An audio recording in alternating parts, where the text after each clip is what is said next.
इस रमजान के महीने में एक रात है। कौन सी रात है?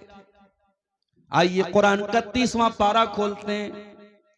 इन्ना अंज़लनाहु फी लैलतिल क़द्र। ऐ मेरे बंदो, हमने कुरान को लैलतुल क़द्र में उतारा है। वमा अदराका मा लैलतुल क़द्री, और तुम क्या जानो कि लैलतुल क़द्र क्या है? लैलतुल क़द्री खैरुम मिन अल्फि शहर, और ये लैलतुल क़द्र 1000 महीने से बेहतर है।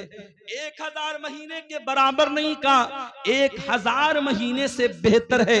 कितनी बेहतर है अल्लाह जानता है। 1000 महीने में 1000 महीने में आप अगर गौर करें कितने साल होते हैं, कैलकुलेटर पे अगर आप कैलकुलेट करेंगे 1000 को 12 से अगर आप भाग देंगे तो लगभग 84 84.5 आता है। यानी अगर आपने लैलतुल क़द्र को पा लिया, आपने शबे क़द्र को पा लिया, और उसमें आपने तहज्जुद पढ़ लिया, उसमें आपने तिलावत कर ली, उसमें आपने अल्लाह का जिक्र कर लिया, उसमें आपने अल्लाह की राह में दान दे दिया, उसमें आपने अल्लाह ताला की बारगाह में आंसू बहा दिए, उस एक रात में आपने जो भी इबादत की है वो इबादत 84 साल से भी ज्यादा बेहतर है।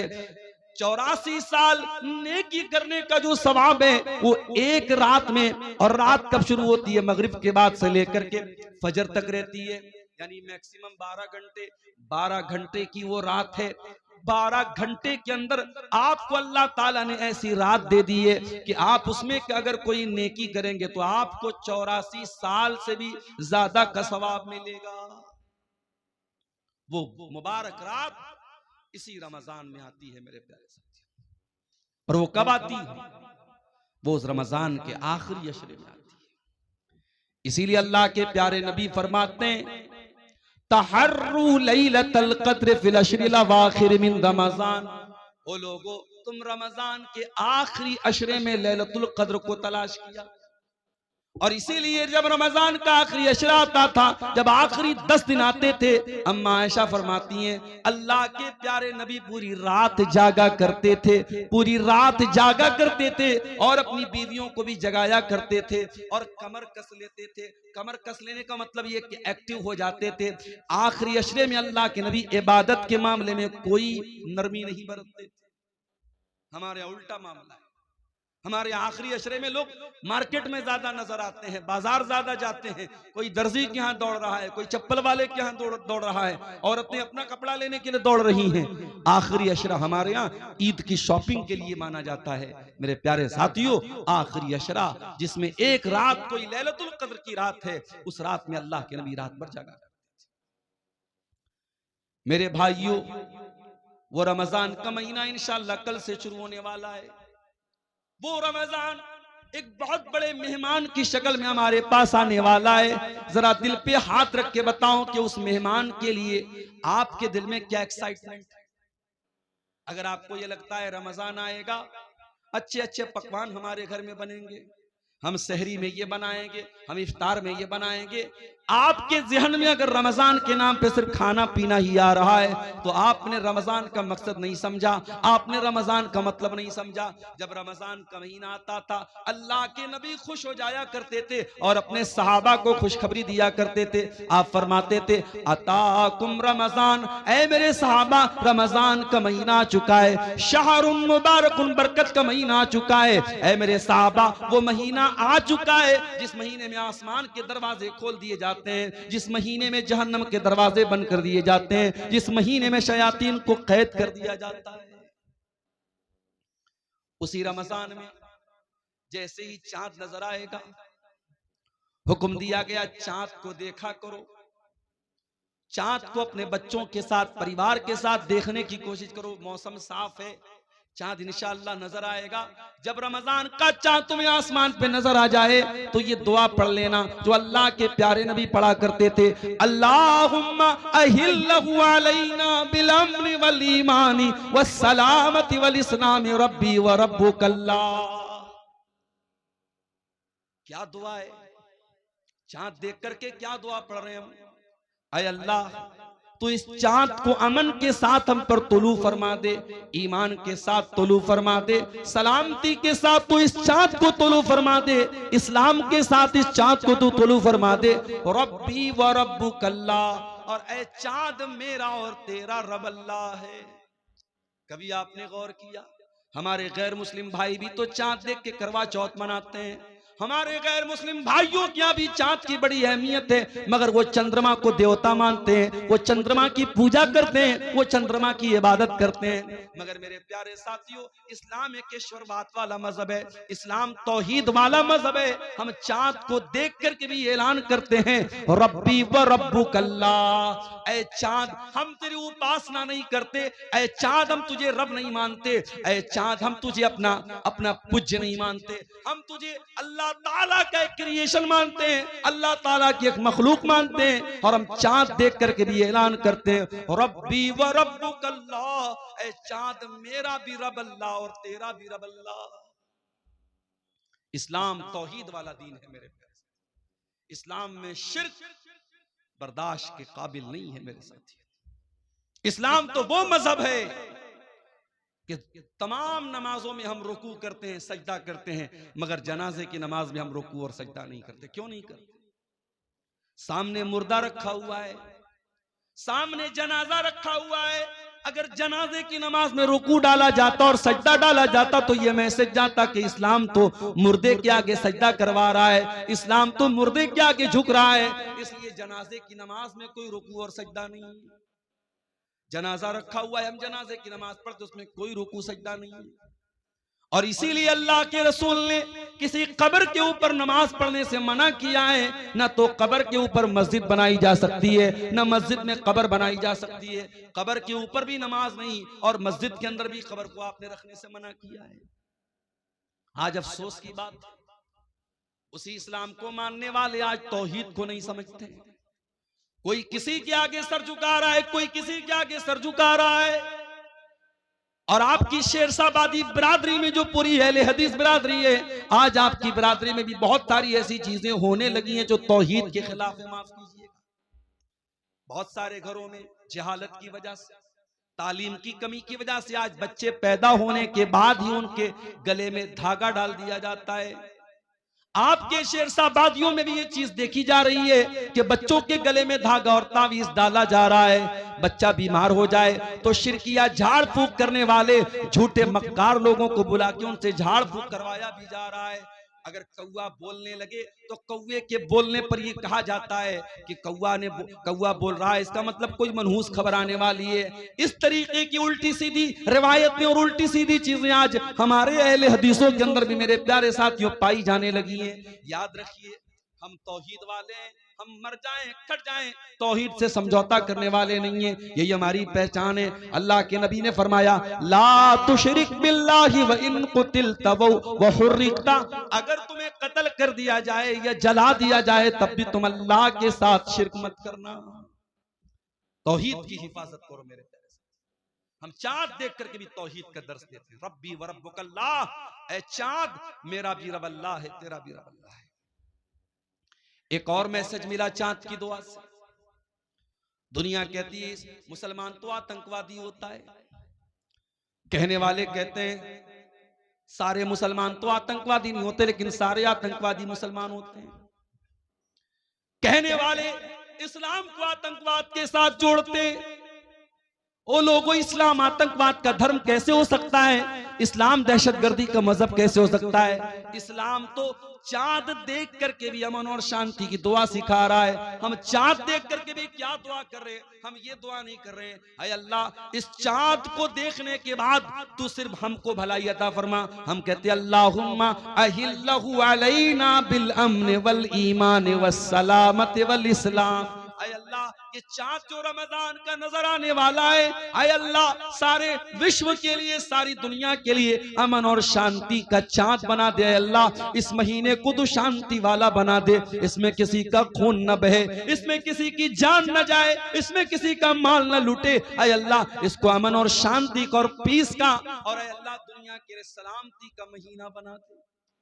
जो मुसलमान चांद देख करके भी अमन और शांति की दुआएं करता है। वो मीडिया वालों, तुम्हें शर्म नहीं आती? उस इस्लाम को तुम आतंकवाद के साथ जोड़ते हो, उस मुसलमान को तुम आतंकवाद के साथ जोड़ते हो। हाँ, अगर कोई अपने आप को मुसलमान कहने वाला गलत काम करे तो उसके लिए इस्लाम कैसे जिम्मेदार हो सकता है? आज दूसरे मजहब के मानने वाले, आज अमेरिका में जो जेफरी एप्स्टीन की फाइल सामने आ रही है, वो कोई मुसलमान तो नहीं था, वो तो यहूदी था, लेकिन इतना गंदा आदमी था। 6 साल की बच्चियों के साथ रेप किया करता था, छोटी छोटी बच्चियों के साथ वो दरिंदगी किया करता था, उन्हें नोचा करता था, उनको तड़पाया करता था, यहां तक के छोटी छोटी बच्चियों को मशीन में डाल के कत्ल करके उनकी बोटी बना बना के खाया करता था। वो तो यहूदी था। तो क्या हम ये बोलेंगे कि उसके इस अमल की वजह से पूरी यहूदी कौम गलत मानी जाएगी? नहीं मेरे प्यारे साथियों, कुछ लोगों के गलत कामों की वजह से पूरा मजहब बदनाम नहीं किया जा सकता, पूरे दीन को ब्लेम नहीं किया जा सकता। इस्लाम कल भी अमन और शांति का प्रतीक था और आज भी अमन और शांति का प्रतीक है और कयामत की सुबह तक अमन और शांति का प्रतीक रहेगा। हम तो चांद देख करके भी अमन और शांति, चांद देखने के बाद दूसरा काम हम क्या करते हैं? इशा की नमाज पढ़ने के बाद तरावी की नमाज पढ़ते हैं। जैसे ही रमजान शुरू होता है, ये बहस भी छिड़ जाती है, तरावी 8 रकात पढ़ी जाए कि 20 रकात पढ़ी जाए। कोई 8 को सही कहता है, कोई 20 को सही कहता है। लेकिन एक बात से कोई इनकार नहीं कर पाएगा कि अल्लाह के नबी ने जो 3 दिन तरावी पढ़ाई थी, वो 8 ही रकात आपने पढ़ाई थी। कैसी आवाज है? 3 दिन तक अल्लाह के नबी ने जो तरावी की नमाज पढ़ाई थी वो 8 रकात थी। इसमें किसी को शक नहीं है मेरे प्यारे। हजरत आयशा से पूछा गया, अल्लाह के प्यारे रसूल की रमजान की नमाज कैसी थी? तरावी की नमाज जिसको हम कहते हैं, उसी के बारे में सवाल किया गया। मायशा कैफ़ कानत सलातु रसूलिल्लाह सल्लल्लाहु अलैहि वसल्लम की रमजान, अल्लाह के रसूल की रमजान की नमाज कैसी थी? सवाल करने वाला तरावी के बारे में सवाल कर रहा है। अल्लाह के प्यारे नबी फरमाते हैं, मा कान यज़ीदु रसूलुल्लाह सल्लल्लाहु अलैहि वसल्लम अला 11 रकातन, अल्लाह के नबी 11 रकात से ज्यादा कभी नहीं पढ़ते थे। फी रमजान वला फी गैरिही, न तो रमजान में आप पढ़ते थे न गैर रमजान में पढ़ते थे। पता ये चला कि तरावी की नमाज कोई अलग नमाज नहीं है, ये वही तहज्जुद की नमाज है जो अल्लाह के नबी साल के बाकी 11 महीने 11 रकात पढ़ा करते थे। उसी नमाज को आसान बना करके हम इशा के फौरन बाद पढ़ लेते हैं, ताकि जो लोग रात में उठ करके तहज्जुद नहीं पढ़ सकते वो भी रमजान में तरावी पढ़ सके। भाई तहज्जुद की नमाज बड़े खुशनसीब लोगों को हासिल होती है, सब लोग तो तहज्जुद नहीं पढ़ता। कुरान में अल्लाह ताला जब अपने मुत्तकी बंदों का जिक्र करता है तो उनकी पहचान बताता है, वो तहज्जुद पढ़ते हैं। कहीं अल्लाह फरमाता है, कानू कलीलन मिनल लैली मा यहजऊन, मेरे मुत्तकी बंदे रात को बहुत कम सोते हैं, वो रात में तहज्जुद की नमाज पढ़ते हैं। कहीं अल्लाह ने फरमाया, ततजाफा जुनूबुहुम अनिल मजाज यदऊन रब्बहुम खौफन व तमा, मेरे मुत्तकी बंदे अपने बिस्तर से अलग होकर के अल्लाह की बारगाह में तहज्जुद पढ़ते हैं। यदून रब्बहुम खौफन व तमा, वो अपने रब से दुआएं करते हैं, कभी अल्लाह के अजाब से डरते हैं, कभी अल्लाह की रहमत की उम्मीद रखते हैं। व मिम्मा रज़क़नाहुम युनफिकून, और तहज्जुद पढ़ने के बाद अल्लाह की राह में सदका खैरात करते हैं। वही तहज्जुद की नमाज रमजान में तरावी के नाम से पढ़ी जाती है और अल्लाह के नबी ने इसको 11 रकात ही पढ़ा है। मेरे प्यारे साथियों, हमें और आपको भी चाहिए कि हम तरावी पढ़ें, लेकिन हाँ एक बात याद रखिए, तरावी की नमाज को आज हमारे यहाँ एक हवा बना दिया गया, बहुत मुश्किल बना दिया गया। नहीं, तरावी को आप बहुत मुश्किल मत बनाइए मेरे प्यारे साथियों। अगर हमारे नौजवानों का स्टेमिना बहुत कमजोर हो चुका है और वो बेचारे बहुत लंबी तरावी नहीं पढ़ पा रहे, तो ठीक है, आप हल्की ही तरावी पढ़ाइए। हल्की से मुराद ये है कि अगर एक पारा पूरा अगर इमाम पढ़ रहा है और एक पारे में सारे लोग शामिल हो सकते हैं तो एक पारा पढ़ाया जाए। अगर एक पारा भी लोग नहीं पढ़ पा रहे तो एक पारे से भी कम पढ़ा जा सकता है, लेकिन कोशिश ये कीजिए कि तरावी की नमाज पूरे महीने पढ़ी जाए। जो ये तरीका हमारे यहाँ चला है कि 3 दिन तरावी पढ़ते हैं, 5 दिन तरावी पढ़ते हैं, उसके बाद मस्जिदों में सन्नाटा छा जाता है, ये तरीका गलत है और किसी भी हदीस से ये तरीका साबित नहीं है कि सिर्फ 3 दिन तरावी पढ़ी जाए। अल्लाह के नबी फरमाते हैं, मन काम रमजान ईमान वहतिसाबन, जो रमजान में क़ियामुल लैल करता है, जो रमजान में तरावी की नमाज पढ़ता है ईमान के साथ और सवाब की नीयत के साथ, ये 2 चीजें बहुत जरूरी हैं। तरावी की नमाज का मकसद दिखावा नहीं होना चाहिए, तरावी की नमाज का मकसद ये बताना नहीं होना चाहिए कि मैं बहुत बड़ा नेक इंसान हूं। तरावी का 2 मकसद होना चाहिए, ईमान वहतिसाबन, ईमान के साथ और सवाब की नीयत के साथ जो तरावी की नमाज पढ़ेगा, अल्लाह के नबी फरमाते हैं गुफिर लहू मा तक़द्दम मिन ज़ंबिही, उसके पिछले तमाम के तमाम गुनाह माफ हो जाएंगे। और ये भी याद रखिए, अभी आज एक फोन मेरे पास आया, मौलाना मैं एक जगह ड्यूटी कर रहा हूं, 12 बजे रात तक मेरी ड्यूटी है, मैं ड्यूटी से आने के बाद जमात तो मुझे नहीं मिलेगी, क्या मैं अकेले तरावी की नमाज पढ़ सकता हूं? मैंने कहा आप पढ़ सकते हैं, जायज है, लेकिन ये बात याद रखिए कि तरावी की नमाज जमात से पढ़ना अफजल है, जमात से पढ़ना अफजल और बेहतर है, इसलिए कि अल्लाह के नबी ने फरमाया मन कामा मअल इमामी हत्ता यंसरिफ कुतिब लहू क़ियामुल लैला, जो इमाम के साथ क़ियामुल लैल करता है, जो इमाम के साथ तरावी की नमाज पढ़ता है, उसको पूरी रात तहज्जुद पढ़ने का सवाब मिलता है। इसलिए मेरे भाइयों, मस्जिद में तरावी का एहतमाम करो और औरतों के लिए भी इंतजाम करो ताकि माएँ बहनें भी इस सवाब में शामिल हो सके, मर्द हजरात भी तरावी पढ़ें और पर्दे के साथ औरतों का भी इंतजाम करो, औरतें भी जाके तरावी की नमाज। और आगे बढ़िए, तरावी आपने पढ़ ली, रात में सो गया, सुबह 4 बज गए, आपकी बीवी ने आपको उठाया, उठिए, आपने कहा अरे 4 बज रहा है तो मुझे क्यों उठा रही है? बीवी ने कहा शायद आप भूल गए आज पहला रोजा है, चलिए सहरी कर लीजिए।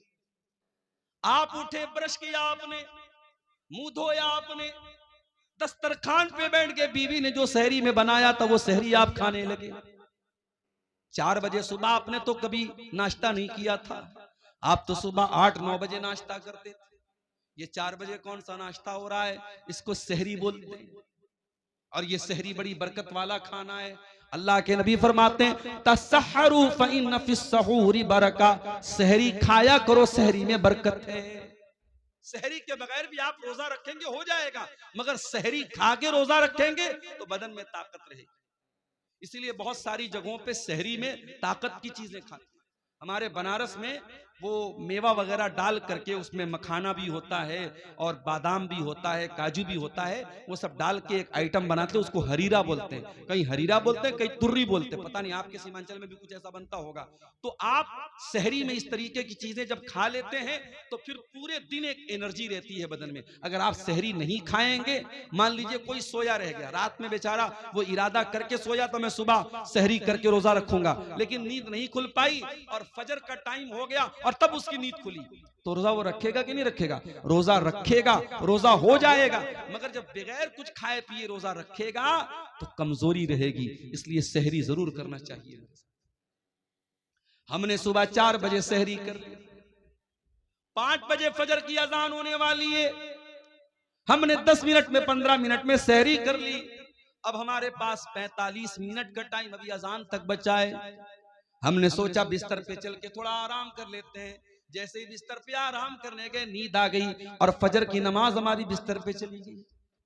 ये तरीका गलत है मेरे भाई, बिल्कुल गलत है ये तरीका। आप 14-14 घंटे भूखे रहते हैं, आप रोजा रखते हैं, लेकिन अगर आप नमाज की पाबंदी नहीं करते हैं तो माफ कीजिएगा, रोजा इंपॉर्टेंट है, रोजा अहम है, लेकिन रोजे से भी ज्यादा इंपॉर्टेंट नमाज है। इस्लाम के 5 अरकान में कलमा पढ़ने के बाद दूसरे नंबर पे नमाज है और तीसरे नंबर पे ज़कात है और चौथे नंबर पे रोजा है। आप चौथे नंबर की चीज के लिए तो 14 घंटे मेहनत करते हैं, लेकिन दूसरे नंबर की चीज को आप गोल कर देते हैं, नमाज ही को गायब कर देते हैं। याद रखिए मेरे प्यारे साथियों, इस्लाम में रमजान के रोजे के पहले 5 वक्ता नमाज है, इसलिए नमाज छोड़ करके आप रोजा मत रखिए। अगर आप फजर की नमाज जाने का डर है तो आप सहरी थोड़ा लेट खाइए। अल्लाह के नबी की सुन्नत भी थी कि आप सहरी बहुत लेट खाते थे, यानी फजर की अजान से ठीक 10-15 मिनट पहले आप सहरी खा लीजिए, और जब 10 मिनट बचा है आप वजू बना करके बैठ करके दुआ कीजिए, अल्लाह ताला से जिक्र कीजिए अल्लाह ताला का, और फजर की नमाज पढ़ने के बाद ही आप सोइए ताकि आपकी नमाज न छूटने पाए। और आगे बढ़िए, आपने सहरी खाई, फजर की नमाज आपने पढ़ ली, उसके बाद आपको मगरिब की अजान तक कुछ खाना नहीं है। दोपहर का टाइम आया, जोहर की नमाज पढ़ने के लिए आप मस्जिद में आए, सुबह 5 बजे आपने पानी पिया था, आपका हलक बिल्कुल सूख करके कांटा हो चुका है। जोहर की नमाज के लिए आपने वजू बनाना स्टार्ट किया, आपने वजू में कुल्ली के लिए मुंह में पानी डाला, पानी आपके मुंह में गया। आप अगर चाहें तो पानी के 2-4 कतरे हलक के नीचे डाल के हलक को गीला कर लें, हलक को तर कर लें। हलक तो सूख करके कांटा हो गया है, 2-4 कतरे पानी के चले जाएं तो कौन देखने वाला है? न कोई कैमरा वहां लगा है, न बगल वाले को पता चलेगा, न इमाम साहब को पता चलेगा, न मौलवी साहब को पता चलेगा। लेकिन कोई ताकत है, कोई पावर है जो आपको ऐसा नहीं करने दे रहा है। आप प्यास के मारे, बुरा हाल है आपका हलक सूख करके कांटा बना हुआ है और पानी आपके मुंह में जा रहा है, मगर वो कौन सी ताकत है जो पानी को हलक के नीचे डालने नहीं देती है? पानी बाहर आ जाता है, पानी हलक के नीचे नहीं उतरता है। मेरे प्यारे साथियों, इसी का नाम तकवा है, इसी का नाम अल्लाह का डर है, और रमजान का महीना यही तकवा हमें सिखाता है। इसीलिए अल्लाह ने फरमाया, या अय्युहल्लज़ीना आमनू कुतिबा अलैकुमुस्सियामु कमा कुतिबा अलल्लज़ीना मिन क़ब्लिकुम लअल्लकुम तत्तकून। ऐ ईमान वालो, हमने तुम पर रमजान का रोजा फर्ज किया है ताकि तुम मुत्तकी बन जाओ, ताकि तुम अल्लाह से डरने वाले बन जाओ, ताकि तुम हराम चीजों से बचने वाले बन जाओ।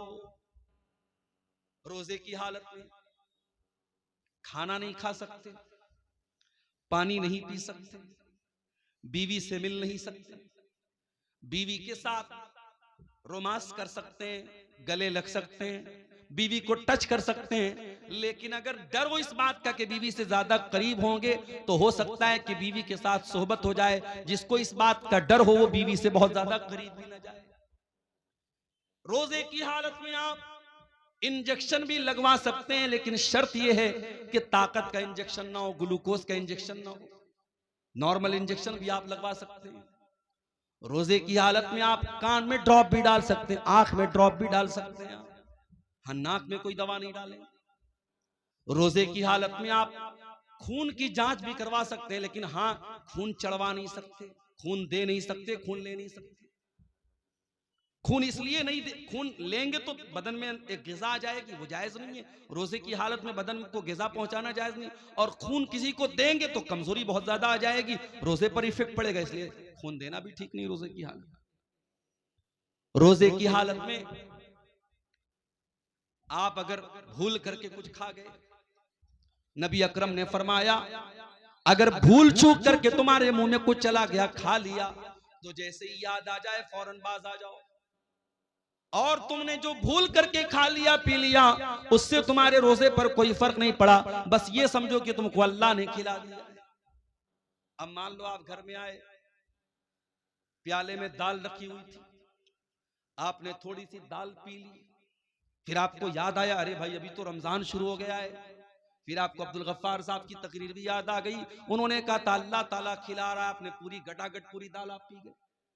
ये नहीं कर देना भाई, वरना मसला फंस जाएगा, बदनाम मैं हो जाऊंगा।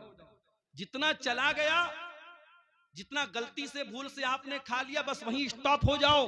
जैसे ही याद आ गया मैं रोजा, अच्छा अब ये भी है, बाज लोगों को याद कब आता है? जब पूरा खा पी के डकार लेते अल्हम्दुलिल्लाह, उसके बाद उनको याद आता है कि हाँ मैं रोजा हूं। तो इतनी कमजोर याददाश्त भी आपकी नहीं होनी चाहिए। रोजे की हालत में अगर भूल करके आपने खा लिया तो कोई गुनाह की बात नहीं। इसी तरीके से आप सुबह सहरी कर रहे थे, आप चाय पी रहे थे, आप दूध पी रहे थे, उतने में अजान शुरू हो गई, तो बर्तन में जितना दूध है, जितनी चाय है, उसको आप कंप्लीट कर लीजिए, उस पर अल्लाह ताला की आपकी कोई पकड़ नहीं होगी। अजान अगर होने लगे तो बर्तन में जो चीज आप पी रहे हैं उसको आप कंप्लीट कर सकते हैं, उसमें कोई गुनाह की बात नहीं।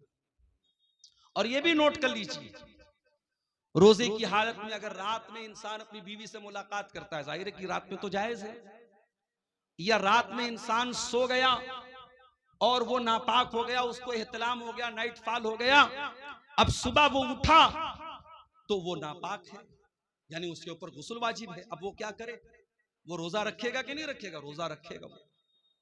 और अगर उसी हालत में फजर की अजान भी हो गई तो भी कोई गुनाह की बात नहीं है, उसका रोजा बिल्कुल सही है। लेकिन हाँ, अगर इंसान रात में नापाक हुआ है, सुबह उसी हालत में सहरी कर सकता है, लेकिन फजर की अजान अगर हो गई है तो जितना जल्दी मुमकिन हो वो गुस्ल करे और जमात से जाकर के नमाज पढ़े। कुछ लोग क्या करते हैं, नापाक हो गए तो आराम से सोए रहते हैं, सुबह 8 बजे 9 बजे उठ करके गुस्ल करते हैं और फिर नमाज पढ़ते हैं। ये गलत है, ये नाजायज है, ये हराम है। आप नमाज को बिना मजबूरी के उसके टाइम से डिले नहीं कर सकते। अगर आप नापाक हैं, जितना जल्दी मुमकिन हो आप नापाकी को दूर कीजिए और नमाज पढ़िए। और ये भी याद रखिए, अगर फजर के 1 मिनट पहले भी औरत अगर हैज में थी और पाक हो गई, 1 मिनट पहले भी, मान लीजिए कि अगर 5:15 पे फजर की अजान हो रही है और 5:14 पर औरत को यह लगा कि मैं पाक हो गई हूं, मेरा हैज आना बंद हो गया, पीरियड आना बंद हो गया मेरा, तो उस दिन का रोजा वो रखेगी, उस दिन का वो रोजा रखेगी और फौरन वो गुस्ल करके फजर की नमाज भी पढ़ेगी। हाँ, अगर इसका उल्टा हो जाए, अगर फजर की अजान के 1 मिनट के बाद भी अगर औरत को जो है वो हैज आ जाए तो वो उस दिन का रोजा नहीं रखेगी, वो नापाक मानी जाएगी, वो जितने दिन पीरियड में रहेगी वो रोजा नहीं रखेगी। अगर मगरिब की अजान के 1 मिनट पहले भी उसको हैज आ गया तो वो रोजा उसका काउंट नहीं होगा, उस रोजे को वो बाद में पूरा करेगी, वो रोजा उसका पूरा नहीं माना जाएगा। ये मसले हैं, इसकी भी जानकारी हमको कर लेना जरूरी है। शाम का टाइम आया, आपने, बीवी आपकी कमरे में आती है, वही बीवी जो आपके लिए सर से पैर तक हलाल है, आपने रोजे की हालत में अपने आप को कंट्रोल किया है, बीवी के करीब नहीं जा रहे, आपको बहुत तेज भूख लगी, आपके घर में खाने पीने के बहुत सारे आइटम रखे हुए हैं, लेकिन आप उन चीजों को नहीं खा रहे, आपको प्यास लगी, आप कोई चीज पी नहीं रहे, ये रोजा हलाल चीजों को आपसे छुड़वा रहा है। खाना हलाल है लेकिन आप खाना नहीं खा रहे, पानी हलाल है लेकिन पानी नहीं पी रहे, बीवी हलाल है लेकिन बीवी के करीब नहीं जा रहे। मेरे प्यारे साथियों, ये रोजा हमें ये सबक दे रहा है, ऐ रोजा रखने वाले, अगर तू अल्लाह के हुक्म पर हलाल चीजों को छोड़ सकता है तो तू हराम को भी छोड़ सकता है, और अगर तू हलाल को छोड़ता है और हराम को नहीं छोड़ता है तो फिर तेरे रोजा रखने का कोई मतलब नहीं है। कुछ लोग क्या करते हैं, दिन भर तो रोजा रखते हैं और मगरिब की जैसे ही अजान होती है, इफ्तार करने के बाद पहले सिगरेट का धुआं निकालते हैं, पहले बीड़ी का धुआं निकालते हैं। अरे अल्लाह के बंदे, अगर तुझे सिगरेट इतनी प्यारी है और बीड़ी इतनी प्यारी है कि तू मगरिब की अजान का वेट कर रहा था, तो इससे तो बेहतर था तू रोजा ही ना रखता, तू रोजा ही ना रखता। तू अल्लाह के लिए हलाल चीजों को छोड़ने को तैयार है तो तू हराम को नहीं छोड़ सकता। मेरे प्यारे साथियों, रमजान हमें चेंज करने के लिए आया है, रमजान हमारे अंदर परिवर्तन लाने के लिए आया है, रमजान ने हमारे सोने का, खाने का, पीने का टाइम चेंज कर दिया है। जो रमजान हमारे खाने पीने सोने का टाइम चेंज कर सकता है, वो रमजान हमारी बुरी आदतों को भी चेंज कर सकता है। वो बीड़ी पीने वालों, वो सिगरेट पीने वालों, वो शराब पीने वालों, वो मोबाइल पर गंदी चीजें देखने वालों, वो बेपर्दा रहने वाली लड़कियों, वो गलत ताल्लुकात में फंसने वाले नौजवानों, अगर अपनी गंदी आदतों से पीछा छुड़ाना है तो उसका बेहतरीन मौका है रमजान। रमजान तौबा का महीना है मेरे साथ। तौबा का मतलब क्या होता है? तौबा कहते किसको है अरबी ज़बान में? तौबा का मतलब होता है यू टर्न ले लेना। आप गाड़ी लेके जा रहे हैं, आपको वापस दोबारा उसी रास्ते पर वापस होना है, आप गाड़ी को दोबारा घुमाएंगे, यू टर्न लेंगे, इसको तौबा कहते हैं। इसका मतलब ये हुआ कि जब इंसान सही रास्ते से भटक जाए तो वो तौबा करे ताकि दोबारा सही रास्ते पर आ जाए। मेरे प्यारे साथियों, अगर आपको तौबा करना है, अल्लाह के रास्ते पे वापस आना है, तो रमजान उसके लिए बेहतरीन मौका है। अल्लाह से सच्ची तौबा कीजिए। 4 दिन की जिंदगी है, हम नहीं जानते पूरा रमजान भी हमको नसीब होगा कि नहीं होगा। नहीं मालूम किसी दिन हार्ट अटैक आ जाए, इंतकाल हो जाए। नहीं मालूम किसी दिन बाइक से जा रहे हो, कोई एक्सीडेंट हो जाए, बाइक से गिर के हम मर जाएं। नहीं मालूम कार से जा रहे हो, कार किसी खाई में चली जाए, अल्लाह को प्यारे हो जाए। हमें तो ये भी नहीं मालूम कि कब मरेंगे, कहां मरेंगे। 5 चीजों का इल्म तो सिर्फ अल्लाह ताला के पास है।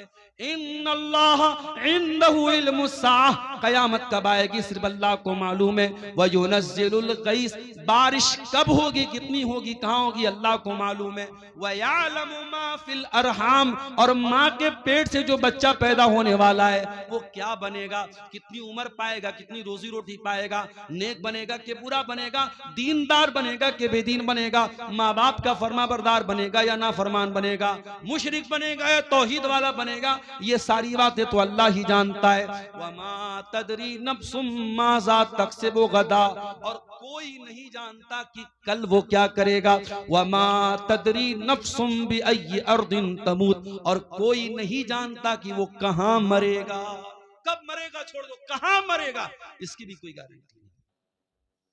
कितने इसे बिहार के लोग हैं, चंदा करने जाते हैं बेंगलोर, चंदा करने जाते हैं कर्नाटक, और वहीं किसी हादसे में इंतकाल हो जाता है। इसी कटिहार में घसिया घाट नाम का एक इलाका है, वहां एक मौलाना कारी अब्दुल बासित नाम के थे, बहुत अच्छे मेरे ताल्लुकात थे, उनके मदरसे में कई बार जलसे में गया। बेचारे तमिलनाडु के इलाके में चंदा करने गए थे, ट्रेन पर चढ़ रहे थे, अचानक ट्रेन से गिर गए और वहीं ऑन द स्पॉट उनका इंतकाल हो गया।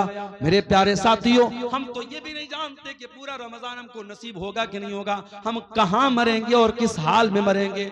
मेरे प्यारे साथियों, कोशिश करो कि ये रमजान का महीना तौबा का महीना बन जाए, हमारे अंदर सुधार का महीना बन जाए, हमारे अंदर चेंजिंग का महीना बन जाए, अपनी बुरी आदतों को कंट्रोल करने वाला महीना बना लो रमजान। शाम हो गई, इफ्तार का टाइम हो गया, मान लीजिए 6 बजे मगरिब की अजान है। कोशिश ये करो कि 5:30 बजे अपने घर में आ जाओ। जितना इफ्तारी का सामान लेना है पहले ही लेके आ जाओ, आधा घंटे पहले ही आ जाओ। दस्तरखान बिछा लो, बच्चों और परिवार को साथ में ले लो और अल्लाह की बारगाह में दुआ करो। मेरे प्यारे साथियों, रोजे की हालत में अल्लाह ताला दुआ जल्दी कबूल करता है। रोजे का दुआ के साथ बड़ा गहरा कनेक्शन है और इसीलिए अल्लाह ताला ने कुरान में जहां रमजान का जिक्र किया है, जहां रोजे का जिक्र किया है, वहीं अल्लाह ने फरमाया वइज़ा सअलका इबादी अन्नी फइन्नी करीब। ऐ मेरे नबी, जब मेरे बंदे आपसे मेरे बारे में सवाल करें कि अल्लाह कहाँ है, ऐ नबी उनको बता दीजिए कि अल्लाह ताला बहुत करीब है। उजीबु दावत दाई इज़ा दान, और जब भी कोई दुआ करने वाला अल्लाह को पुकारता है, अल्लाह जरूर उसकी दुआ को सुनता है। शर्त ये है फलयस्तजीबू ली वलयुमिनु बी, कि वो अल्लाह की बात माने और अल्लाह पर ईमान रखे। अगर वाकई में हम अल्लाह की बात माने तो जरूर अल्लाह हमारी दुआ सुने, मगर हम अल्लाह की बात मानते कहां हैं? हम तो गुनाहों की दुनिया में लथपथ रहते हैं, हराम कमाई खाते हैं, सूद ब्याज खाते हैं, हराम काम करते हैं और उसके बाद हम कहते हैं अल्लाह हमारी दुआओं को नहीं सुनता। अल्लाह ने हम पर जालिमों को मुसल्लत कर दिया है, फला जालिम है, फला जालिम। अरे सबसे बड़े जालिम हम हैं। दूसरों को जालिम कहने से पहले अपने गिरबान में झांके, हमने अपने ऊपर कितना जुल्म किया है। इसलिए मेरे प्यारे साथियों, रमजान में दुआ करो, और दुआ करना है तो जरा नबियों से सीखो कि दुआ कैसे की जाती है। आदम अलैहिस्सलाम से गलती हो तो क्या दुआ की उन्होंने, और रब्बना ज़लमना अनफुसना व इल्लम तगफिर लना व तरहमना लनकूनन्न मिनल खासिरीन। ऐ परवरदिगार, हम आपने अपनी जानों पर जुल्म किया है, और अगर तूने नहीं बख्शा और तूने रहम न किया, अय अल्लाह हमसे ज्यादा खसारा उठाने वाला कोई न होगा। यूनुस अलैहिस्सलाम को देखो, मछली के पेट में, जहां दुनिया का कोई नेटवर्क काम नहीं करता, वहां क्या दुआ कर रहे हैं? फनादा फिज़्ज़ुलुमाति अल्ला इलाहा इल्ला अंत सुब्हानका इन्नी कुन्तु मिनज़ ज़ालिमीन। यूनुस अलैहिस्सलाम ने तीन अंधेरों में, समंदर का अंधेरा था, पानी का, समंदर का अंधेरा था, रात का अंधेरा था और मछली के पेट का अंधेरा था, तीन अंधेरों में उन्होंने अल्लाह को पुकारा। और क्या पुकारा? ला इलाहा इल्ला अंता सुब्हानका इन्नी कुन्तु मिनज़ ज़ालिमीन। अय अल्लाह तू पाक है, अय अल्लाह तेरे सिवा मेरा कोई सहारा नहीं है, अय अल्लाह तू पाक है, इन्नी कुन्तु मिनज़ ज़ालिमीन। अय अल्लाह मैं जालिम हूं, मेरी गलती है। दुआ मांगने का तरीका सीखो मेरे प्यारे साथियों नबियों से। इसीलिए अल्लाह के नबी फरमाते हैं, मछली वाले नबी की दुआ बहुत बेहतरीन दुआ है, और मुसलमान जब भी किसी मुसीबत में ये दुआ करेगा, अल्लाह ताला जरूर उसकी दुआ को। इब्राहिम अलैहिस्सलाम को देखा, 85 साल की उम्र हो चुकी है, औलाद नहीं है। यहां तो 14-15 साल हो जाए और औलाद ना हो तो दुनिया वाले ताना मारने लगते हैं कि इसको तो औलाद नहीं हो रही है, और इंसान भी मायूस हो जाता है। यहाँ 85 साल की उम्र हो चुकी है, इब्राहिम अपने रब से मायूस नहीं है। क्या दुआ करते हैं? रब्बी हबली मिन लदुनका ज़ुर्रियतन तय्यबा इन्नका समीउद दुआ। ऐ अल्लाह तू मुझे पाक औलाद दे दे, ऐ अल्लाह तू दुआओं को सुनने वाला है। रब्बी हबली मिनस सालिहीन, ऐ अल्लाह मुझे नेक बेटा अता फरमा। अय्यूब अलैहिस्सलाम को देखो, बीमार है, पूरे बदन में जख्म है, पूरे बदन से खून बह रहा है, पूरे बदन में परेशानी है, और अय्यूब अलैहिस्सलाम दुआ कर रहे हैं, व अय्यूबा इज़ नादा रब्बहू अन्नी मस्सनियद्दुर्रु व अंत अरहमुर राहिमीन। कहते अय अल्लाह मुझे ये बीमारी पहुंची है, अय अल्लाह मुझे ये तकलीफ पहुंची है, और अय अल्लाह सबसे बड़ा रहम करने वाला तू है, अगर तूने रहम न किया तो तेरा बंदा कहां जाएगा। मेरे प्यारे साथियों, रमजान को दुआ का महीना बना लो, खूब दुआएं करो, इफ्तार के टाइम दुआ करो, सहरी के टाइम दुआ करो, तरावी के बाद बैठ के दुआ करो, रात के सन्नाटे में दुआ करो, दिन के उजाले में दुआ करो। रमजान का दुआ के साथ बड़ा गहरा कनेक्शन है, बहुत गहरा ताल्लुक है। और हो सके एक किताब बता रहा हूं, मोबाइल पर भी वो किताब मिल जाएगी आपको, प्ले स्टोर में भी मिल जाएगी। किताब का नाम नोट कर लो, हिस्नुल मुस्लिम। अरब के एक आलिम की किताब है, बहुत अच्छी किताब है दुआओं की, छोटी छोटी दुआएं जो नबी की दुआएं हैं, नबी की सिखाई गई दुआओं को पढ़ा करो। नबी के अल्फाज में बड़ी बरकत है, नबी के अल्फाज बड़े जामिया होते थे। अगर वो नहीं पढ़ सकते, अगर पढ़े लिखे नहीं हो, तो अपनी भाषा में, अपनी जबान में, तुम शेरशाबादी लैंग्वेज में, तुम बंगला जुबान में भी अल्लाह से दुआएं कर सकते हो। अल्लाह ताला हर जबान को समझता है, वो दिल की भाषाओं को जानता है, वो दिल की जबान को जानता है। हम जबान से कहें या न कहें, हमारा दिल जब तड़पता है, हमारा दिल जब रोता है, हमारे दिल की सदाओं को भी अल्लाह ताला सुन लेता है। और आगे बढ़िए मेरे भाई, इफ्तार का टाइम हो गया। आप इफ्तार करते हैं, बिस्मिल्लाह पढ़ के आपने खजूर मुंह में डाली, खजूर मुंह में डाली, पानी आपने पिया, और पानी जैसे ही आपके हलक के अंदर गया, आपने दुआ पढ़ी, ज़हबज़ ज़मऊ वब्तल्लतिल उरूक़ु वसबतल अज्रु इंशाअल्लाह। ऐ अल्लाह तेरे हुक्म से मैंने रोजा पूरा कर लिया, ऐ अल्लाह मेरी प्यास खत्म हो गई, ऐ अल्लाह मेरी रगें तर हो गई, और ऐ अल्लाह अगर तूने चाहा तो मुझे सवाब भी मेरे रोजे का मिल जाएगा। ये बड़ी प्यारी दुआ है, इफ्तार के टाइम यही दुआ पढ़ा करो मेरे प्यारे साथी। और वो दुआ भी आप पढ़ सकते हैं, अल्लाहुम्मा लका सुमतु अला रिज़्क़िका अफ़्तरतु, ऐ अल्लाह मैंने तेरे लिए रोजा रखा और तेरे ही दिए हुए रिस्क पर मैंने इफ्तार किया। और ये भी मसला याद रखो, इफ्तार में जल्दी करने का हुक्म है। अगर घड़ी में 6 बज चुका है और आपकी जंतरी में 6 बजे इफ्तार का टाइम है, तो जानबूझ करके 6 बज करके 2 मिनट पर भी इफ्तार करना ठीक नहीं है। अल्लाह के नबी फरमाते हैं, ला यज़ालुन्नासु बिखैरिन मा अज्जलुल फित्रा, लोग उस वक्त तक भलाई के साथ रहेंगे जब तक इफ्तार में जल्दी करेंगे। क्या मतलब? जैसे इफ्तार का टाइम हो जाए जल्दी से इफ्तार करेंगे, तब तक लोग भलाई के साथ रहेंगे। बात समझ में नहीं आई? मौलाना साहब, एक आदमी 6 बजे इफ्तार कर रहा है, एक आदमी 6:05 पर इफ्तार कर रहा है, वो 5 मिनट ज्यादा रोजा रख रहा है, उसको तो और ज्यादा सवाब मिलना चाहिए। और आप अल्लाह के नबी की हदीस पढ़ रहे हैं कि जो लोग इफ्तार में जल्दी करेंगे वो भलाई के साथ रहेंगे। पता ये चला कि शरीयत हमारी लॉजिक से नहीं चलती है, शरीयत हमारे दिमाग से नहीं चलती है, शरीयत अल्लाह ताला के और उसके रसूल के हुक्म से चलती है। अगर अल्लाह का हुक्म यही है और रसूल का हुक्म यही है कि इफ्तार में जल्दी किया जाए, तो इफ्तार में देर करना ठीक नहीं है। ये मोजा मैंने पहना है, कपड़े का मोजा हो चाहे चमड़े का मोजा हो, आपको मालूम है अगर हमने वजू करके पहना है तो मसा कर सकते हैं मोजे के ऊपर। कभी आपने गौर किया मोजे का जो नीचे का हिस्सा होता है वो ही ज्यादा गंदा होता है, लेकिन जब हम वजू करते हैं तो मोजे के ऊपर के हिस्से पर मसा करते हैं, हम नीचे के हिस्से पर मसा नहीं करते हैं। पता ये चला कि दीन अकल और राय का नाम नहीं है, दीन तो अल्लाह और उसके रसूल के हुक्म का नाम है। इसीलिए इफ्तार में जल्दी करने का हुक्म दिया गया है। और ये भी नोट कर लो मेरे भाई, आज जैसे ही रमजान का महीना आता है, मर्दों की डिमांड क्या होती है, 20 तरीके का आइटम बनाया जाए। हो सकता है कि आपके शेरशाबादी समाज में शायद उतनी वैरायटी ना होती हो, लेकिन आप अगर बनारस चले जाएं, आप लखनऊ चले जाएं, आप हैदराबाद चले जाएं, आप मुंबई चले जाएं, तो इफ्तार के दस्तरखान पे आपको 20 तरीके के आइटम मिलेंगे। मुझे उससे कोई एतराज नहीं, अल्लाह ने आपको दौलत दी, आप खूब खाइए, मना नहीं है मेरे भाई। लेकिन मुझे इस बात से शिकायत है कि आज अपने घर की औरतों के ऊपर हमने इतना ज्यादा बोझ डाल दिया है, इतने सारे आइटम उनको बनाने होते हैं रमजान के अंदर के बेचारी असर के बाद से लेकर के वो अफ्तार के आइटम बनाने में उनका टाइम लग जाता है, और मगरिब के बाद बेचारी बर्तन धोने में उनका टाइम लग जाता है।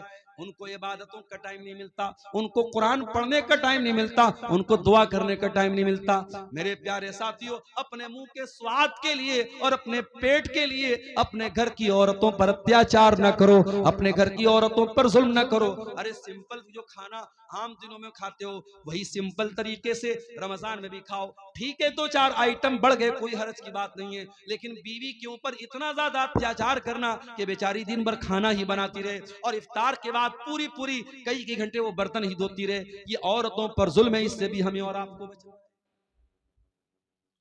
उसके बाद रमजान की एक बहुत अहम इबादत जिसके लिए कुरान में बाकायदा जिक्र किया गया, कुरान की तिलावत। रमजान में कसरत से कुरान की तिलावत करो, इसलिए कि रमजान के महीने में ही कुरान उतारा गया। फरमाया शहरु रमजान अल्लज़ी उन्ज़िला फ़ीहिल कुरान, रमजान के महीने में कुरान उतारा गया। हुदल लिन्नास, और ये कुरान सारी मानवता के लिए हिदायत बन करके आया। व बय्यिनातिम मिनल हुदा वल फुरकान, और इस कुरान की आयतें सच्चाई को खोल खोल के बयान करने वाली है।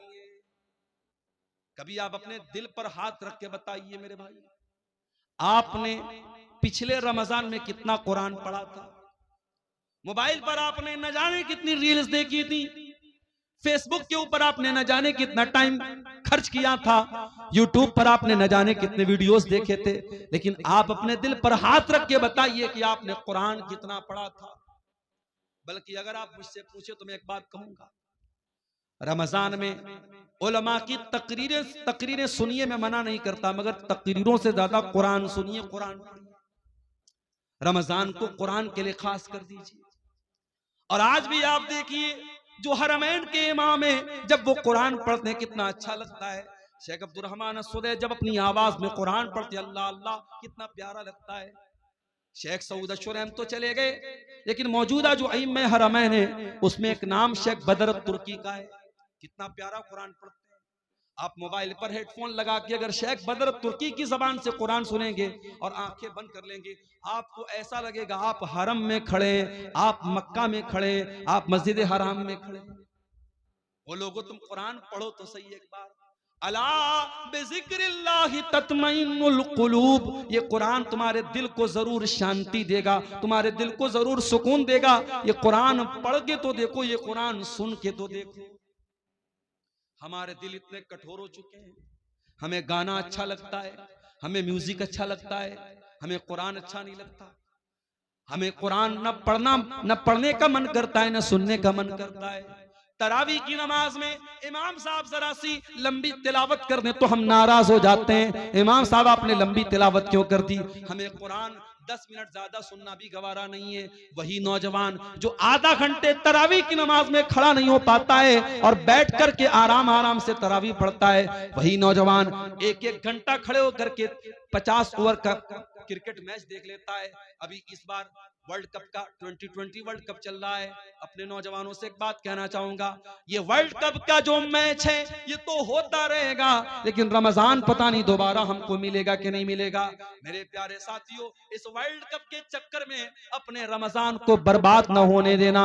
इस वर्ल्ड कप के मैचों के चक्कर में आप जब मैच देखेंगे तो मैच में एडवर्टीजमेंट भी आएगा, प्रचार भी आएगा, उसमें नंगी लड़कियां भी आएंगी, उसमें नंगा प्रचार भी आएगा, उसमें जब मैच देखेंगे तो दर्शकों को भी दिखाया जाएगा, उसमें खूबसूरत लड़कियां भी नजर आएंगी और आप रोजे की हालत में ये सारी चीजें देखेंगे।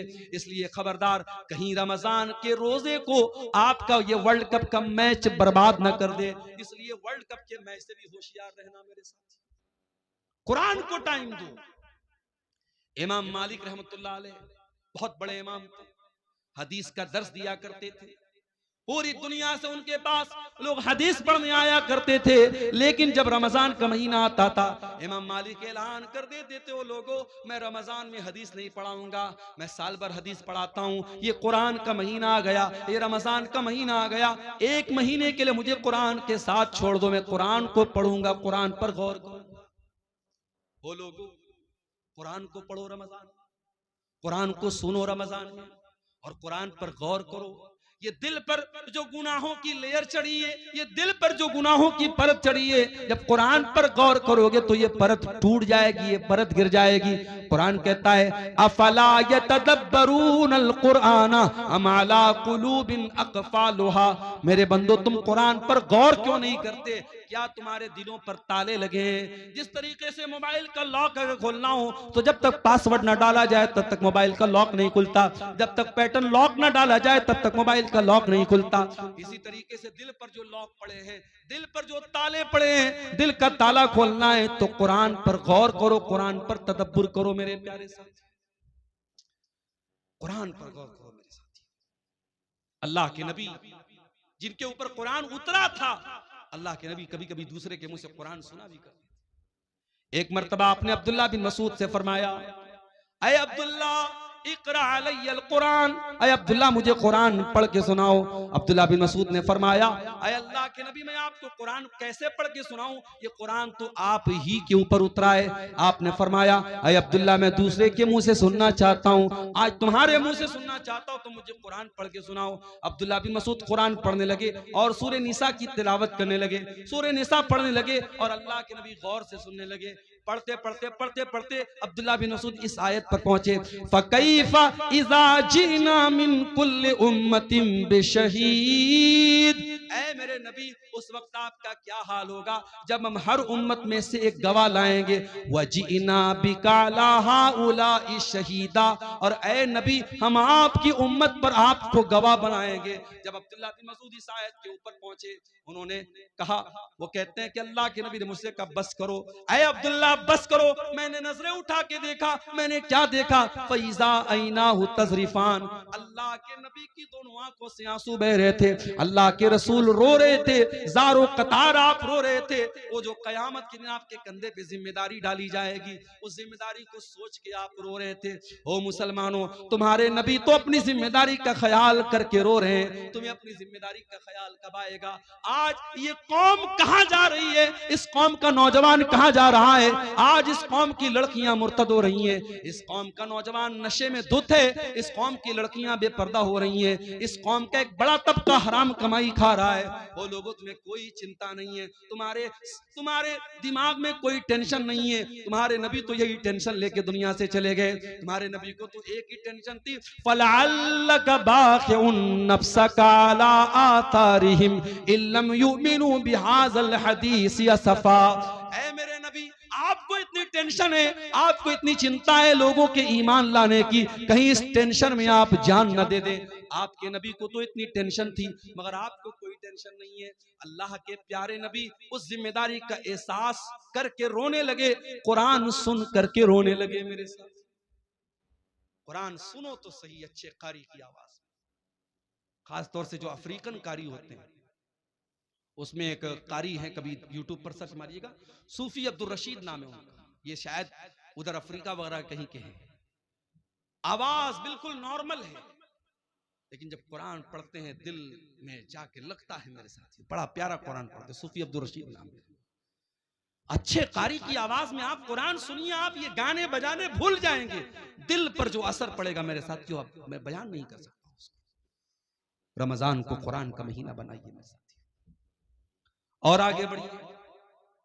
एक और काम अल्लाह के नबी करते थे रमजान में। अब्दुल्ला बिन अब्बास कहते हैं अल्लाह के नबी रमजान में बहुत ज्यादा सखावत किया करते थे, अल्लाह की राह में दान दिया करते थे। आज भी मुसलमान अपने माल की ज़कात इसी रमजान के महीने में निकालता है। मेरे प्यारे साथियों, आप अपने माल की जो ज़कात होती है आप साल में कभी भी निकाल सकते हैं, बल्कि ज़कात का सही मसला तो ये है, मिसाल के तौर पर अगर मेरे पास आज 1 लाख रुपया है, आज 1 लाख रुपया मेरे पास आया और आज ही के दिन अगले साल तक वो पैसा मेरे पास रहा, तो आज ही के दिन मेरे ऊपर ज़कात फर्ज होगी। लेकिन लोग अपनी आसानी के लिए रमजान में ज़कात निकालते, कोई हरज की बात नहीं, निकाल सकते हैं आप। लेकिन हाँ, ज़कात देने का तरीका भी आज हमारा बड़ा निराला है मेरे साथ। पिछले रमजान में मैं साउथ इंडिया में था, एक मौलवी साहब आए, कहा कि मौलाना कड़ी धूप में हम लोग लाइन लगते हैं और जब हमारा नंबर आता है तो सेठ जी कहते हैं कि पिछले साल का रिकॉर्ड कहां है। पिछले साल का रिकॉर्ड हमने दिखाया तो कहते इस पर मदरसे की मुहर नहीं लगी है, जाओ। 2-2 घंटा धूप में लगने के बाद वो बेचारा मौलवी जो किसी प्राइवेट मदरसे में पढ़ा रहा था और उसका चंदा करने वो बेंगलोर और गुजरात गया था, 3-3 घंटा लाइन में लगने के बाद उसको वापस कर दिया जाता है और बेचारा वो नाकाम लौट जाता है। ये हालात देख करके मेरे साथियों खून के आंसू रोने का दिल चाहता है। ये ज़कात कोई टैक्स नहीं है जिसे वसूलने के लिए लोगों के दरवाजों पर जाया जाए। होना तो ये चाहिए था ज़कात देने वाले खुद ऐसा सिस्टम बनाते कि जहां ज़कात के हकदार हैं ज़कात वहां तक पहुंचती। यहां तो बेचारे मौलवी धक्के खा खा के ज़कात वसूल रहे हैं। मेरे प्यारे साथियों, अपने माल की ज़कात निकालो और सही तरीके से अपने माल की ज़कात निकालो।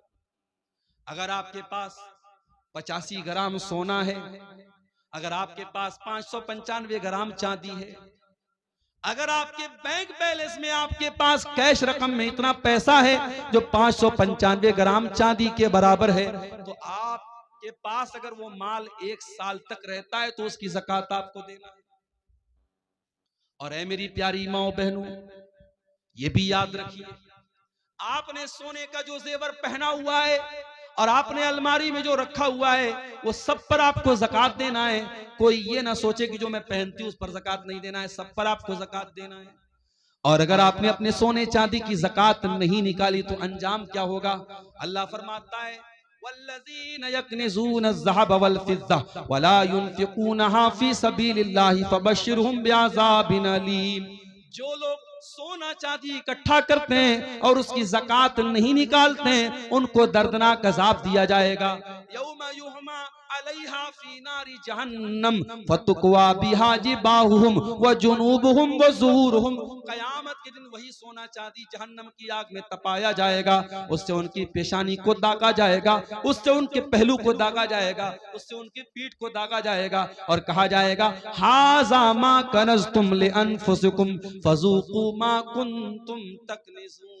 ये सोना चांदी जिसकी तुमने ज़कात नहीं निकाली थी, आज उसको अल्लाह ताला ने जहन्नम की आग बना दिया है। आज अजाब का मजा चखो। मेरे प्यारे साथियों, इसलिए अपने माल की सही ज़कात निकालिए और ये बात याद रखिए, ज़कात कोई टैक्स नहीं है। ज़कात आपके माल के मैल कुचैल को पाक करती है। ज़कात हमारे माल की बरकत को खत्म नहीं होने देती है, आपके माल की सुरक्षा करती है, आपके माल की हिफाजत। इसीलिए अल्लाह कुरान में अपने नबी से कहता है खुज़ मिन अम्वालिहिम सदक़तन तुतहिरुहुम व तुज़क्कीहिम। ऐ नबी, आप लोगों के माल में से ज़कात लीजिए, ये ज़कात उनके माल को पाक करेगी। बिजनेसमैन लोगों से एक बात कहना चाहता हूं, बिजनेसमैन के पास जितना भी माल तिजारत है उस पर उसको ज़कात देना है। मिसाल के तौर पे अगर हमारे दुकान में 10 लाख का माल है तो 10 लाख के माल पे हमको ज़कात देना है। हाँ, मार्केट से जो पैसा हमको लेना है उसको हम माइनस करेंगे और मार्केट में जो पैसा हमको देना है वो माइनस करेंगे, जो लेना है उसको प्लस करेंगे और पूरे माल तिजारत को ऐड करके उसकी ज़कात हमें निकालना है। इसी तरीके से अगर आपने कोई जमीन खरीदी है और आपने जमीन इस मकसद के लिए खरीदी है कि जमीन का दाम बढ़ जाएगा तो हम बेच देंगे, अगर आपने जमीन को बेचने के मकसद से लिया है तो उस जमीन की भी आपको ज़कात देना पड़ेगा। हाँ, अगर आपने जमीन लिया है मकान बनाने के लिए, बच्चों के रहने के लिए, तो उस पर आपको ज़कात नहीं देना है। अपनी जरूरत की चीजों पर भी आपको ज़कात नहीं देना है। 1.5 लाख का मोबाइल आता है, एप्पल का आईफोन आता है, सैमसंग का अल्ट्रा आता है, 1.25 लाख का 1.5 लाख का मोबाइल आता है। 1.5 लाख के मोबाइल पर आपको कोई ज़कात नहीं देना है। 10 लाख की आपके पास 40 लाख की कार है, कार पे आपको कोई ज़कात नहीं देना है। 50 लाख का आपके पास घर है जिसमें आप रहते हैं, उस घर के ऊपर आपको कोई ज़कात नहीं देना है। जो आपकी जरूरत की चीजें हैं, जाती चीजें, उस पर आपको कोई ज़कात नहीं देना है। लेकिन हाँ, जो बिजनेस एसेट है, जो माल तिजारत है, उस पर आपको ज़कात देना है और कोशिश कीजिए कि अपने माल की पूरी पूरी ज़कात रमजान में निकाल दीजिए। और घर की औरतों को भी कुछ पैसा दे दीजिए कि कोई मांगने वाली आए, कोई जरूरतमंद आए तो घर की औरतें भी कुछ अल्लाह की राह में सदका खैरात करें। ये माहौल मेरे प्यारे साथियों रमजान में अपने घरों का हमें बनाना चाहिए। अल्लाह के नबी सल्लल्लाहु अलैहि वसल्लम की बीवियों से कुरान कहता है कि ऐ नबी की बीवियों, अकीमना सलात व आतीना ज़कात, तुम नमाज कायम किया करो, तुम ज़कात अदा किया करो। इसका मतलब कि औरत को भी ज़कात अपने माल की देना चाहिए। अगर औरत के पास अपना जेवर है, औरतों को जो मायके से मिलता है जेवर, वो औरत का अपना जेवर होता है। अगर शौहर ज़कात निकाल दे तो अच्छी बात है, अगर शौहर ज़कात नहीं निकालता है तो बीवी को खुद उसकी ज़कात निकालनी पड़ेगी। अगर अपना जेवर बेच के भी निकालना पड़े तो देना पड़ेगा। ज़कात दिए बगैर चारा नहीं है। और अगर हम जानबूझ के ज़कात नहीं निकालेंगे, अल्लाह के यहाँ बहुत दर्दनाक अज़ाब होगा। मेरे प्यारे साथी, रमजान के इस मुबारक महीने में एक काम हमें और करना रहता है जिसको एतिकाफ बोलते हैं। एतिकाफ का मतलब होता है अपने आप को मस्जिद के अंदर कैद कर लेना। रमजान के आखिरी अशरे में 10 दिन तक इंसान एतिकाफ करता है, नबी की सुन्नत है। मगर ये मसला याद रखो, औरतें भी अगर एतिकाफ करेंगी तो मस्जिद में करेंगी। अगर औरतों के लिए मस्जिद में पर्दे का इंतजाम है, सुरक्षा का इंतजाम है, तो मस्जिद में एतिकाफ करेंगी। और अगर मस्जिद में इंतजाम नहीं है तो औरतों को मायूस होने की जरूरत नहीं है, वो और नेकी के काम करें, उनको एतिकाफ करने की जरूरत नहीं है। एतिकाफ अगर होगा तो मस्जिद में होगा, इसलिए कि अल्लाह के नबी से कहीं और एतिकाफ करने का सबूत नहीं मिलता।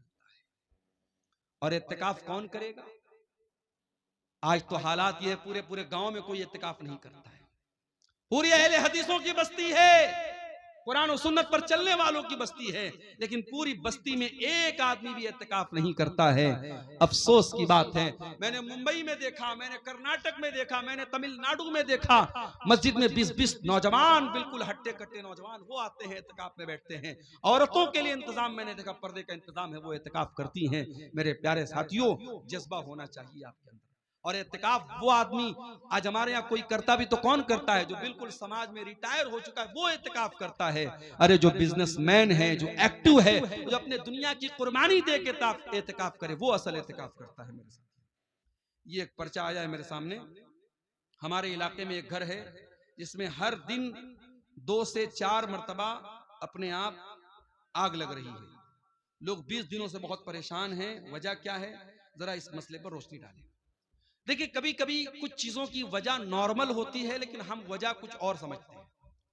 हम बाइक से जा रहे हैं, बिल्ली ने रास्ता काटा, हम कहते हैं मौली साहब बिल्ली ने रास्ता क्यों काटा? अरे बिल्ली को जाना था कहीं, वो जा रही थी, उसमें क्या मसला है? आग लग रही है तो आग लगने की कोई वजह है। अब कुछ लोग उसको जबरदस्ती कि साहब वहां कुछ शैतान का मामला है, ये है वो, ऐसा कुछ नहीं है। अगर आपको ये लग रहा है कि ये आग जो लग रही है नॉर्मल कोई वजह नहीं है, आप वहां कुरान पढ़िए, उस घर में अल्लाह का जिक्र कीजिए, कुरान पढ़िए, नमाज पढ़िए। उसके बाद कौन से शैतान की मजाल है कि वहां अपनी कोई हरकत कर सके? और आग अगर लगती है तो कहीं ना कहीं लापरवाही से लगती है। अल्लाह के नबी की हदीस है कि रात में सोने के पहले चिराग बंद कर दो।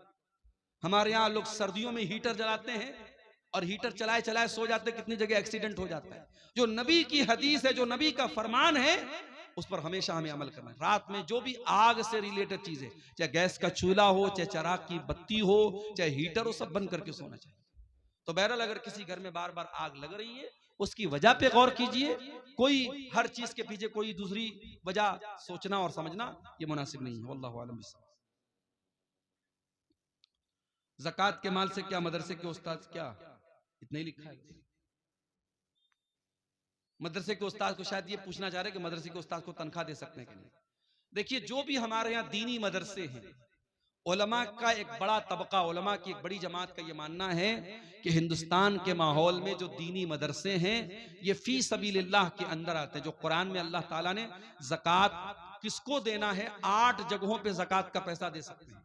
उसमें एक जगह है फी सबीलिल्लाह, अल्लाह की राह में भी ज़कात का पैसा दे सकते हैं। तो उलमा की एक बड़ी जमात का कहना है कि मदरसा जहां दीनी तालीम होती है, वहां पे हम ज़कात दे सकते हैं, क्योंकि वो फी सबीलिल्लाह के अंदर आता है।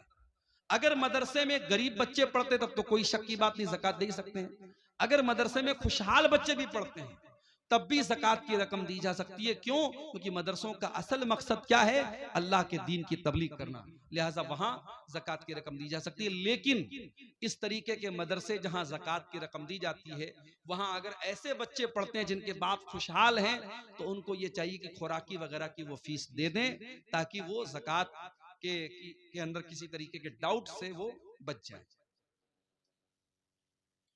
हदीस के मुताबिक इफ्तारी में जल्दी करने का हुक्म है, लेकिन हमारे इलाके में एक ही जगह में अहनाफ कुछ और अहले हदीस हजरात कुछ औकात में इफ्तारी करते हैं। उसकी क्या वजह हो सकती है? क्या इसमें भी अव्वल और आखिर वक्त का मसला है, यानी 2 से 4 मिनट? अहनाफ के यहाँ जबरदस्ती सिर्फ एहतियात के नाम पे 2-4 मिनट लेट किया जाता है। उसकी कोई दलील नहीं है। जो जंतरी के औकात है, बहुत सोच समझ करके हिसाब किताब करके बनाए गए हैं।